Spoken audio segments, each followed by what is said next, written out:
well, a sick plot to stop reform actually winning elections. And there is so much going on right now that points to the establishment basically having a nervous breakdown because they know we're well on the way to getting a reform government that is going to fundamentally change the failed status quo that we have at the moment. So I'd appreciate it if you do watch to the end of this video, because there is so much going on that needs to be addressed that I want to bring to your attention. And as ever, please do whack this video a quick thumbs up. I'd really appreciate it.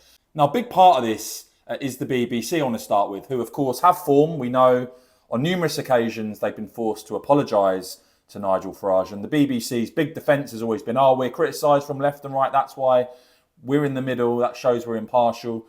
Actual fact, you can see here, the research done on this shows that left-wing voters trust the BBC a lot more than voters on the right. Surprise, surprise.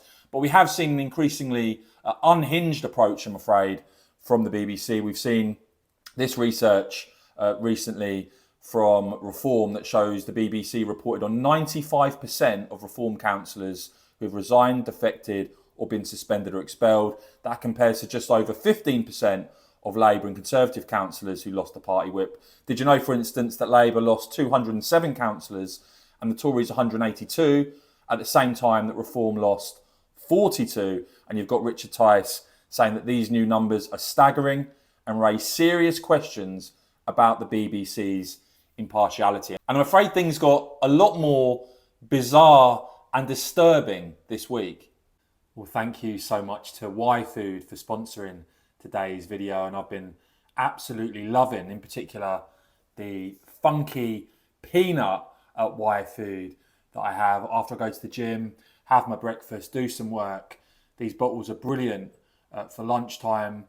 They are convenient, they keep you full, 26 vitamins and minerals in this particular one. There's also a creamy cookie flavour as well, which is also really, really nice. Lots of protein, about 30 grams of protein, no added sugar. If you'd like to try the funky peanut or creamy cookie bottles, I've got a 10% discount. If you see the link below this video, use the code on screen now for a 10% discount and check out some YFood. Absolutely delicious. I mean, look, I believe in media plurality. I believe in choice. We should have left-wing news channels, right-wing news channels, the more the merrier. What we shouldn't have is this sort of hiding under a cloak of, oh, we're impartial when we're neutral, and it's an absolute joke. Just be honest with the audience. People aren't buying this idea that, oh, no, we call it straight down the middle. And I mean, we've just seen this week, the BBC insist they told all political parties on Wednesday that they plan to feature small boat migrants on their show. I mean, again, I described the BBC as sort of a student union on steroids. That is basically what you would expect. Farcical. And you've got Zia Youssef there actually saying, who was on the show, of course, that no, they were not told that that was going to happen. So the man in the white shirt, now I know you came over on a small boat. Am I right about that? Yeah. What's your response to what you're hearing? Because obviously everyone is talking about people like you. Well, let me say something first. I just want to clear that leaving the convention doesn't just affect the migrants. It would give ordinary people one less court, ordinary people one less court to protect their rights. Even for weekend checks and the government power, risk on peace settlement in Northern Ireland and damage our security cooperation. Let me ask you about your situation. I mean, since we were talking about immigration in this program today, we thought, and we would be talking about people like you, we would see if there were 2 or 3, 4 people who wanted to come along who are in that situation, and I know you are. So you, because I talked to you beforehand, you came from Iran. I just wonder what you think of this idea, because one thing that the government is talking about is if, and a number of parties are, if the countries are safe, they become safe once you have left them, in your case, Iran. Okay. Would you be then happy to go back? Well, there's 2 points which we need to take care about them. First of all, okay, physically, if Iran is safe, the regime change, there is a regime change in Iran, okay, that's safe for people like me to go back to Iran.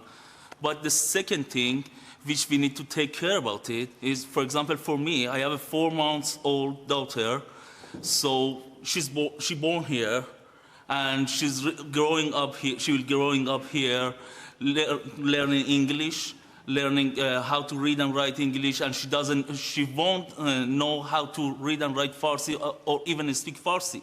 So you wouldn't want to go back with your family? Yeah, even after, let's say, after 5 years, a government from Mr. Zia reform, which came originally from a migrant family, came tell me to go back to your country. What will happen to my daughter? Do you think this I'll is happily answer that question. My parents came here legally. They did not come here illegally. And look, there's a clear dividing line in British politics. If you're watching this at home and you want to vote for a party that will prioritise the interests of foreign nationals who came here illegally, or do you want to vote for a party that are going to prioritise British citizens who work hard, set their alarm clocks in the evening before going to bed, and toil to pay tax money? That is not the dividing line. That is not the dividing line in British politics right now. Do you know how much money the British There are taxpayer other had to choices pay? available. Do you know how much money the British taxpayers had to pay for universal credit payments alone for foreign nationals last year? That was £10 billion. Do you know how much an asylum seeker gets a week? Hang on, if you're talking about no one can hear. £49 a week. £49 a week. This is what this man wants to take off you. 2029, British taxpayers will be spending half the forecast defence budget on universal credit alone for foreign nationals. There's nothing about that that's remotely acceptable. And I'm sorry, we will stick up for British citizens who paid their taxes. I mean, this was utterly insane. I mean, what's next? Is the BBC going to invite tax evaders for their perspective on budget day? Are they going to invite convicted burglars to come and express their views on our law and order policy? Why does the BBC think that the debate about immigration in this country is one between British citizens and people who came here illegally? This is utterly insane, and they spent your licence fee money to do all of this. It is a disgrace. In my view, it's plumbing new depths, even for Question Time, which, you know, sadly has had rigged audiences for a very, very long time now. I think this is an extraordinary editorial decision for the BBC to make. Bear in mind, 70% of this country, according to the latest YouGov poll, think immigration is too high. The majority of this country want mass deportations. How is it reflective of any of that to bring multiple people who came to this country illegally to give speeches, basically, on Question Time and tell British people what their immigration policy should be? The BBC should be ashamed of themselves. But as I said, this is the establishment having basically a nervous breakdown.